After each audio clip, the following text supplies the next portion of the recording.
তুমি কি নিশ্চিত এই মুহূর্তে তুমি একা আছো? কারণ কিছু গল্প আছে যেগুলো শোনা যায় না, ওগুলো ঢুকে পড়ে। স্বাগতম ডগস ফ্লাইটে। এই চ্যানেলে গল্প বলা হয় না, এখানে রাত জেগে থাকা মানুষদের ভয় দেখানো হয়। আজ যে গল্পটা তুমি শুনতে যাচ্ছ সেটা কোনো কল্পনা নয়, কোনো রূপকথাও না। একটা আয়না, একটা ভুল, আর এমন এক সত্য যেটা জানার পর তুমি আর কোনো আয়নার সামনে একলা দাঁড়াতে পারবে না।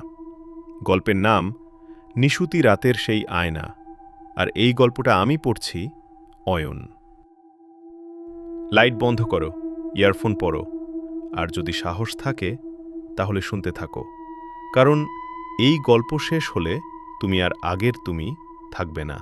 শহরের কোলাহল, লোকজন, হর্নের শব্দ, সব কিছু থেকে বহুদূরে পাহাড়ের কোলে দাঁড়িয়ে থাকা একটা পুরনো বাংলো। এই বাড়িটায় এসে উঠেছে নীলু, পেশায় লেখক, নতুন উপন্যাস শেষ করতে চায়, তাই নির্জনতা দরকার। চাবি দেওয়ার সময় কেয়ারটেকার গফুর মিয়া হঠাৎ গলার স্বর নামিয়ে বলেছিল, দাদাবাবু, একটা কথা, রাত 12টার পর দোতলার বারান্দার ওই আয়নাটার সামনে যাবেন না। নীলু হেসে ফেলেছিল। ভূত প্রেত এসব সে বিশ্বাসই করে না। প্রথম রাত শান্তিতেই কেটে গিয়েছিল, কিন্তু দ্বিতীয় রাত থেকে সব কিছু বদলে গেল। রাত ঠিক 12:10। নীলু টেবিলে বসে লিখছে, চারপাশ নিস্তব্ধ। হঠাৎ খস খস খস, যেন কেউ কাঁচের ওপর নখ বোলাচ্ছে। নীলু থমকে গেল, কলম নামালো। শব্দটা পাশের ঘর থেকে। ধীরে ধীরে দরজা খুলল সে। ঘর অন্ধকার। টর্চ জ্বালাতেই আলো পড়ল একটা বিশাল পুরনো আয়নায়, মোটা কাঠের ফ্রেম। কিন্তু আয়নাটার কাঁচটা ঝাপসা, ঠিক যেন কেউ ওটার উপর নিঃশ্বাস ফেলেছে। নীলু চারপাশে তাকালো। ঘরে সে একাই। জানলা দিয়ে কুয়াশা ঢুকেছে, ভাবল সে, কিন্তু সব জানলাই দুঃখেতর থেকে বন্ধ। এক অজানা অস্বস্তি বুকের ভেতর চেপে বসল। তৃতীয় রাত, ঘর অন্ধকার, শুধু ল্যাম্পের ম্লান আলো। লিখতে লিখতেই হঠাৎ নীলু শিউরে উঠল।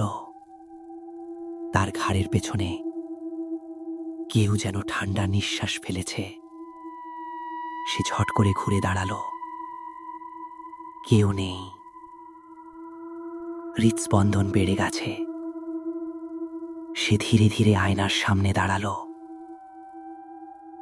আর তখনই আয়নার ভেতরের নীলু হাসছে, অথচ বাস্তব নীলুর মুখ একেবারে স্থির। সে এক পা পিছল, কিন্তু আয়নার ভেতরের প্রতিবিম্ব এক চুলও নড়ল না। বরং ওই প্রতিবিম্বটা ধীরে ধীরে হাতটা এগিয়ে আনল। আয়নার কাঁচ নরম হয়ে গেল,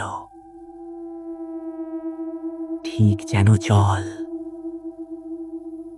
নীলু চিৎকার করতে চাইল, কিন্তু গলা দিয়ে কোনো শব্দ বেরোল না।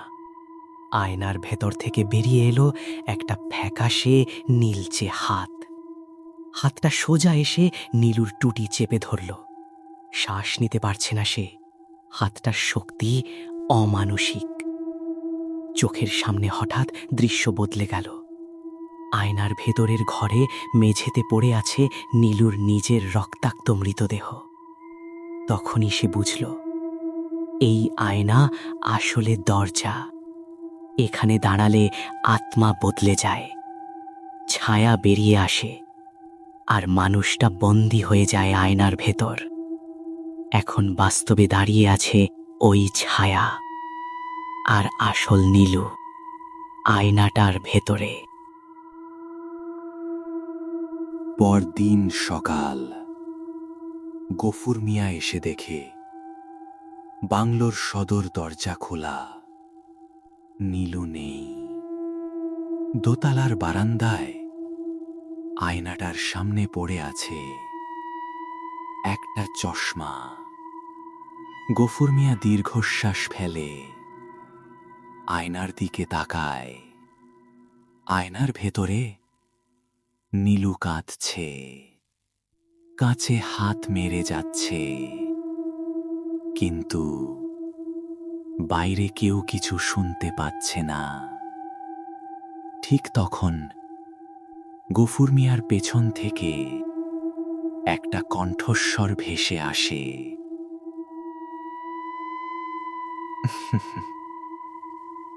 গফুর চাচা, আজ চাটা বড্ড দেরি করে আনলে।